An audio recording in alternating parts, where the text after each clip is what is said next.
Assalamualaikum warahmatullahi wabarakatuh. Alhamdulillah, salatu wassalamu ala rasulillah, amma ba'd. Kaum muslimin yang dirahmati Allah subhanahu wa ta'ala, kita masih membahas seputar dunia perhabaiban kaum muslimin.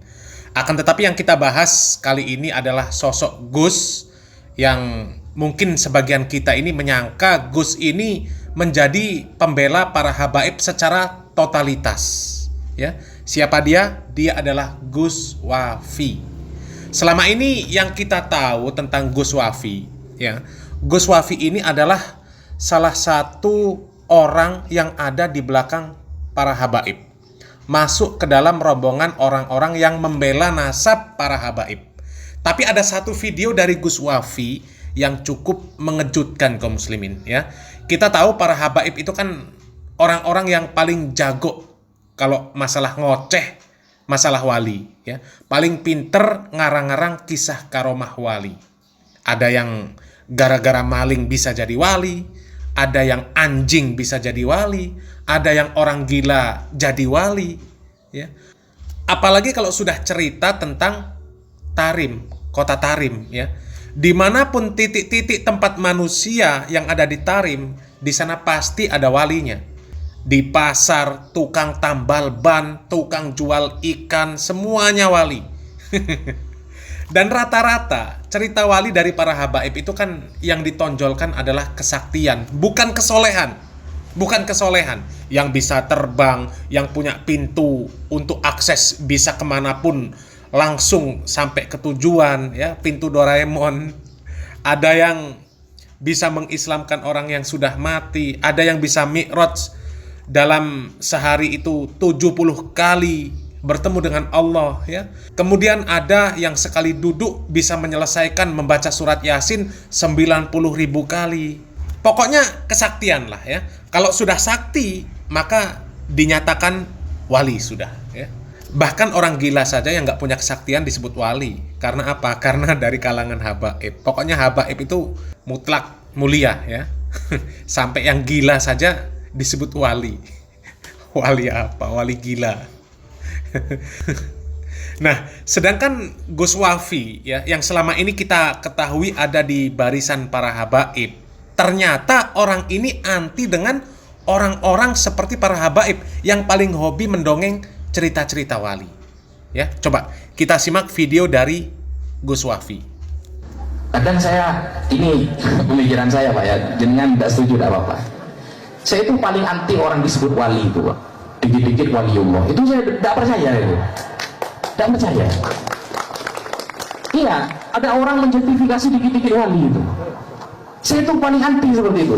Kalau karena gini, Imam Junaid al-Baghdadi pernah mengatakan ilmuna muqayyadun bil kitabi was sunnah.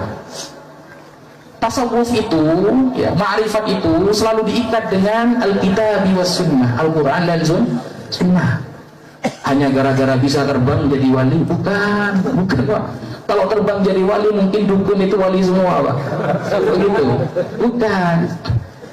Sehebat mana dia menjaga syariat, dialah wali Allah. Wali Allah. Begitu. Makanya di dalam Al-Hikam, Ibnu Athaillah Sekandari pernah mengatakan, min ittiba'il hawa al-musara'ah ila nawafilil khairat wa takasul 'anil qiyami bil wajibat. Termasuk orang yang mengikuti hawa nafsu, semangat dalam hal sunnah tapi hal wajib dia males. Ciri-cirinya, kalau semangat dalam hal sunnah tapi males dalam hal wajib, itu ciri-ciri tertipu oleh syaitan gitu. Kenapa? Karena kalau perkara sunnah itu biasanya banyak yang ngelirik, Pak. Banyak yang uji gitu loh.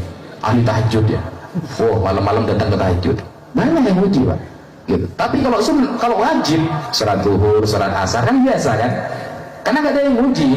Justru itu tanda orang itu mengikuti hawa nafsu, semangat dalam hal sunnah tapi malas dalam hal wajib. Begitu.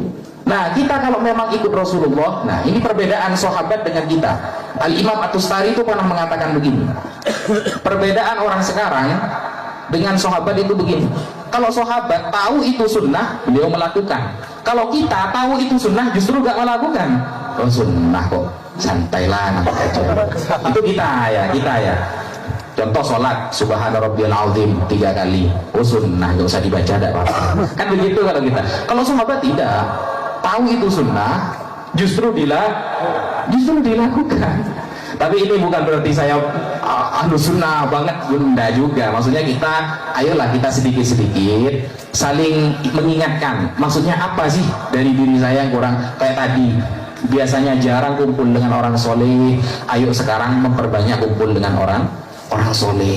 Nah, kaum muslimin, harusnya seperti itu konsep pemahaman yang benar. Mengukur seseorang itu wali atau bukan dengan Al-Quran dan Sunnah, bukan dengan kesaktian. Tapi kalau orang-orang sufi yang sesat itu menganggap kalau sakti ya wali. Orang gila saja bisa dianggap wali. Ya, ukurannya apa dianggap wali? Ya, mentang-mentang Habib kalau gila dianggap wali, katanya wali Majedub. Wali apa wali Majedub?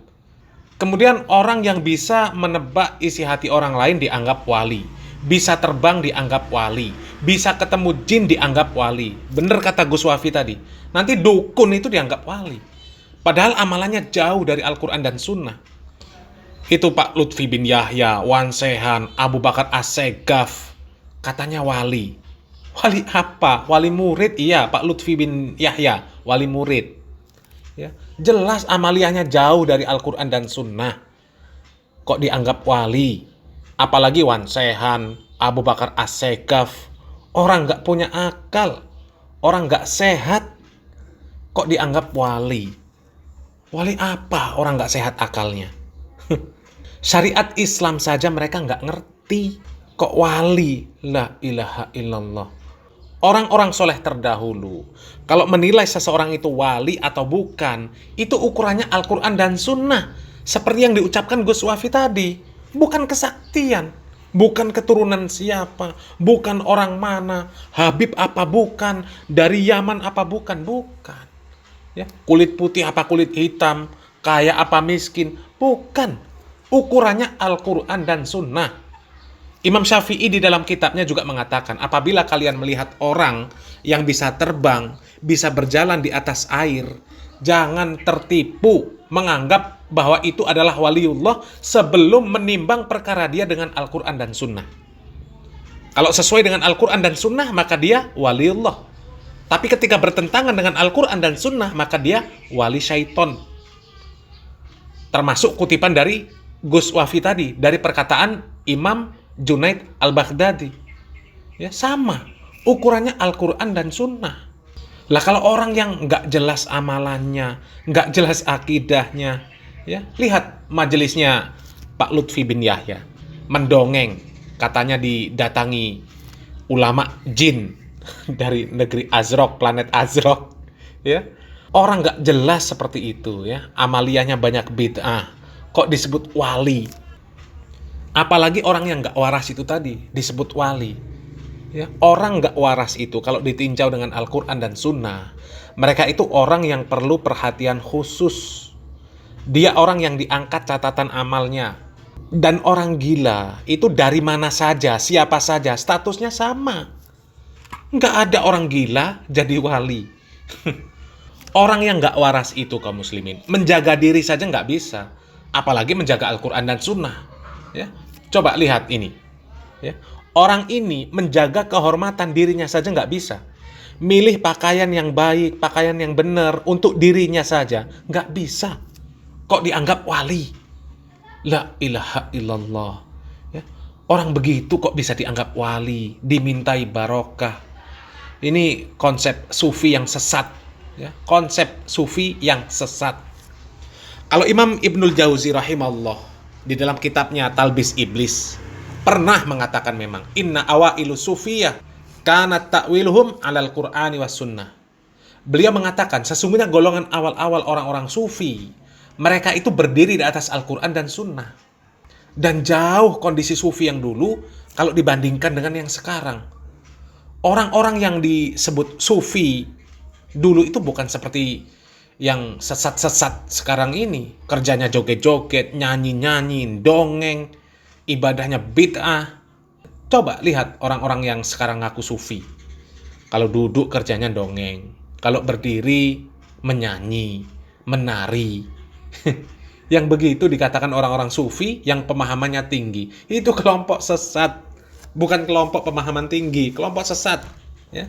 Jadi seharusnya orang-orang yang mengaku sebagai pengikut para sufi, pengikut para wali, konsep memahami siapa yang pantas disebut wali itu seperti konsepnya Gus Wafi ini.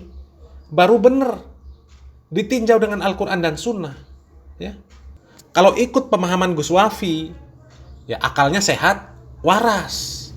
Tapi kalau konsep memahami wali itu seperti konsep pemahaman para habaib, seperti yang didongengkan para habaib, ya alamat sesat menyesatkan. Ya.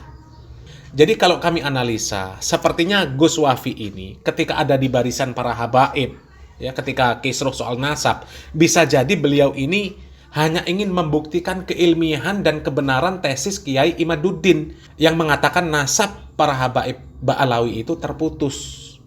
Atau mungkin karena Gus Wafi ini memang punya data sendiri mengenai nasab habaib, dan mungkin menurut data yang dia miliki, para habaib itu memang benar nasabnya menyambung kepada Rasulullah SAW, maka Gus Wafi ini membenarkan apa yang benar dan mengkritik kalau memang salah. Secara nasab benar, dia bela. Tapi secara amalia salah, dia kritik. Dan memang harus seperti itu. Nggak fanatik buta. Ya. Dan setiap pembahasan video para habaib yang kita buat, ya dari dulu, kita juga bukan mempermasalahkan nasab. Ya. Yang paling menjadi poin penting, itu bukan masalah nasab, tapi akidah dan amaliyah mereka. Meskipun mereka benar keturunan Nabi Muhammad SAW, kalau pemahaman mereka sesat dan menyesatkan, bahkan malah mengotori, merusak syariat yang dibawa oleh Nabi Muhammad SAW, ya tetap saja tidak boleh diikuti. Karena ukuran kebenaran itu Al-Quran dan Sunnah, bukan nasab. Bukan karena keturunan Nabi kemudian ikut fanatik buta, dianggap semuanya benar. Tidak seperti itu. Ya. Terlebih begitu banyak dalil-dalil yang mengatakan bahwa nasab itu tidak akan bisa menolong seseorang. Nasab itu tidak akan bisa mendahului amalan. Meskipun seseorang itu benar anak seorang nabi, bahkan anak kandung pun, kalau dia menyelisihi bapaknya, ya pasti celaka. Kata Nabi Muhammad SAW, seandainya Fatimah binti Muhammad mencuri, maka Nabi Muhammad SAW sendiri yang akan memotong tangannya. Dan di dalam hadis lain, Nabi mengatakan, barang siapa yang lambat amalnya, maka tidak akan dapat dikejar nasabnya. Jadi, meskipun nasab para habaib itu benar, maka tidak akan ada gunanya kalau akidah dan amaliyah mereka menyelisihi akidah dan amaliyah Nabi Muhammad SAW. Tidak peduli siapapun, ketika menyelisihi apa yang telah ditinggalkan oleh Nabi Muhammad SAW berupa syariat Islam, ya, yang dasarnya adalah Al-Quran dan Sunnah, maka dia pasti celaka, pasti, ya. Nabi Muhammad SAW sendiri mengatakan, taraktukum alal bayda lailuha kana hariha la yazighu anha illa halik. Aku tinggalkan kalian dalam suatu keadaan yang terang benderang, yang malamnya seperti siang. Tidak ada yang berpaling dari keadaan tersebut, maka dia pasti celaka. Semoga yang sedikit ini bermanfaat. Salam waras, salam akal sehat. Barakallahu fikum. Wassalamualaikum warahmatullahi wabarakatuh.